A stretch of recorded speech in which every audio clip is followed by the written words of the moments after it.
Hmm. After your time ended at Indiana State, what was your plan? Or excuse me, Illinois State. I'm so sorry. At Illinois State, what was your thought process and what was your plan? I didn't have a plan. I didn't even know I was gonna play pro. Like I was, my homeboy Anthony Slack had just like came back from Ukraine hooping, right? Mm-hmm. And so I averaged 10 points a game at Illinois State. I averaged double digits. So I wasn't expecting.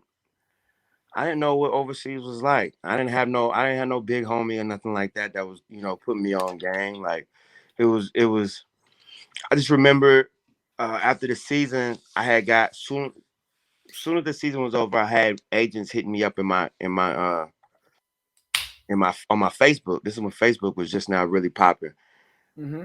and they was telling me like, "Yo, woo, woo, woo, woo." And this is why when people reach out to me now, they're like, "Yo, Cook, I want to play overseas." I'm like, you don't need to look for an agent. Like you don't you don't have to. You don't need to look for people to represent you. They will, if you're talented enough, they will find you. Even in high school, middle school, like I tell the Buckets and bench players all the time, we don't need to market ourselves. Like when it comes to that, we just got to keep doing what we're doing. They will find you. Talent is going to be found. Period. You know what I'm saying? So they hit me up. So I didn't have a plan, and it was crazy because I got so many stories, man. But I Tell end the up, ones that you can. huh?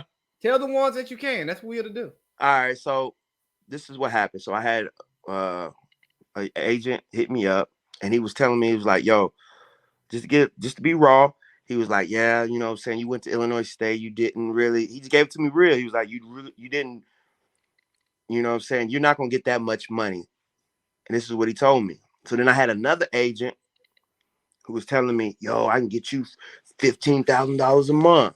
And I'm like, what I'm saying, me being not naive, I'm Mm-hmm. like, ooh, I want that 15,000. Come to find out, it was bullshit. It wasn't really was. But he had me.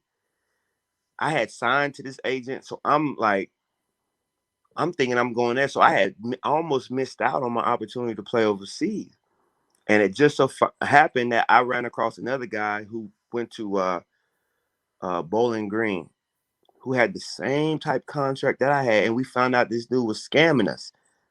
And I'm like, yo, like he reached out to me because I had played against him, and basketball's a small world, small community. Mm-hmm. So what I'm saying? So I was like, yo, I had to get out of that contract. And so then I reached back out to my other agent, the guy who first reached out to me who kept it real. I'm like, yo, he kept it real. I might as well.